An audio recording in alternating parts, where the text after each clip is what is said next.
اندرون لاہور کی گلیوں میں شرارتیں کرتے اور مسکراتے بچے، فیصل مسجد کا خوبصورت منظر، روشنیوں سے جگمگاتا لاہور اور بادشاہی مسجد سے غروب آفتاب کا حسین منظر۔ نوجوان فوٹوگرافرز نے ملکی ثقافت کے مثبت پہلوؤں کو خوبصورت انداز میں پیش کیا۔ اس کا جو تھیم رکھا ہے ہم نے پازیٹیو پاکستان رکھا ہے۔ ہم یہ دیکھتے ہیں کہ دنیا کے اندر جو پاکستان کے بارے میں امیج جاتا ہے، نیگیٹیوٹی جاتی ہے، پاکستان کا جو پازیٹیو امیج ہے وہ نہیں جاتا۔ ہم ایگزیبیشن کے تھرو ایک پازیٹیو امیج دنیا کو دیں گے کہ یہ بھی ہماری ایک پازیٹیو سائڈ ہے۔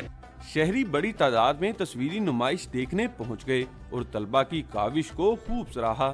بڑا اچھا انیشیٹو تھا جس میں ینگ فوٹوگرافرز کو پلیٹ فارم دیا گیا آفٹر اے ورک شاپ کہ وہ جو بھی انہوں نے اس میں کام کیا اس کو ایگزیبٹ کرے۔ جیسے ہی میں نے اس کا ٹائٹل سنا تو مجھے جو مائنڈ میں فوراً کلک چیز ہوئی وہ یہ تھی کہ اس میں پاکستان کا جو سافٹ امیج ہے اس کو دکھانے کی کوشش کی گئی ہے۔ طلبہ کا کہنا ہے کہ پازیٹیو پاکستان نمائش غیر ملکی سیاحوں کو پاکستان میں سیر و تفریح کے لیے لانے میں اہم کردار ادا کرے گی۔ الحمرا آرٹ گیلری میں سجی تصویری نمائش کا مقصد پاکستان کا سافٹ امیج دنیا کے سامنے لانا ہے۔